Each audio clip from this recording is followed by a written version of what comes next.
So now we want to address the idea of power. Okay, we want to address the idea of power. And power, remember, is again measured in watts. And so this is the stuff that we measure how we sell certain electronic components, right? Things like light bulbs, for example. If I buy a light bulb that's rated at 60 watts, and what that means is in the appropriate voltage it was built for, if I have a 60 watt light bulb, then that means it is giving off 60 joules of energy every second, right?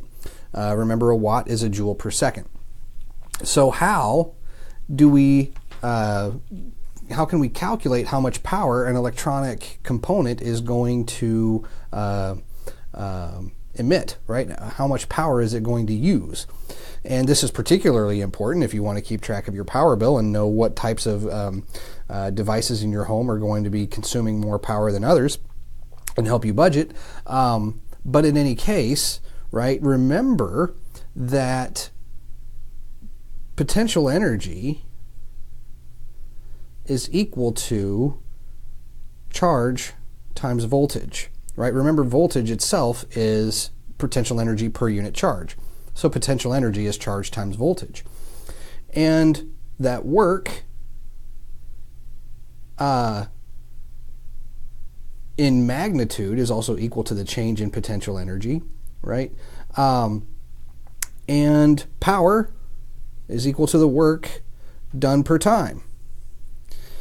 And so that's equal to the change in potential energy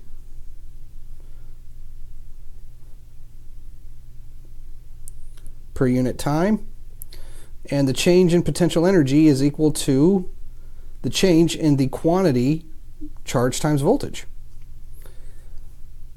And so what we can say is that power is equal to the change in my charge per the change in voltage divided by time, but this quantity right here, delta Q over T, already has a definition. That is current. So one way to measure power is to determine how much current the circuit is drawing and multiply that by the voltage source, the voltage from the voltage source, and that will tell me how much power is being dissipated in that particular circuit, or at least by a particular circuit element. Right, and we will see in future chapters as we get more complex circuits that each individual element may be dissipating power at its own individual rate, okay, even in the same circuit. But in any case, for an individual circuit element, this holds, okay? The power is equal to I times delta V, or the I times the change in potential. There are two other ways that we can write this. Remember that V, or delta V, is equal to IR. That's Ohm's law. And again, okay, not every single thing that you can hook up into a circuit follows Ohm's law, but a great deal of them do. And devices that do, we call them ohmic. Okay, those are ohmic devices. And for ohmic devices, what we can do is solve this equation, right? Well, it's already solved for delta V, so if I insert that into this equation, I can get rid of the delta V there, and I can say that power is equal to I times delta V, and I'm going to insert, for the delta V, I'm going to insert this I times R, so I'm going to get I times I R, which is the same thing as I squared times R. Right? So it may turn out that you have a situation where you're not given the voltage, but you're given the current and the resistance, and you still need to find the power.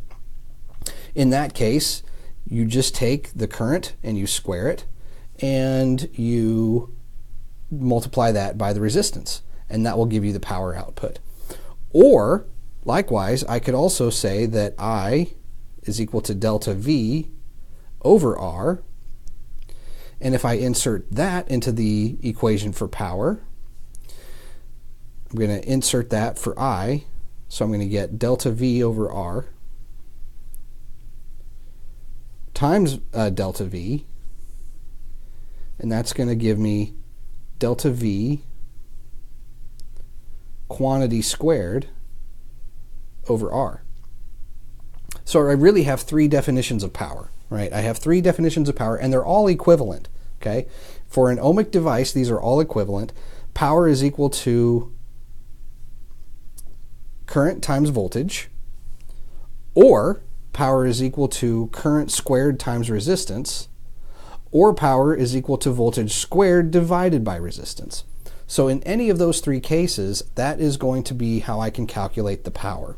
Okay, so I have three equivalent expressions, and each one can be useful depending on what I'm initially given in my problem.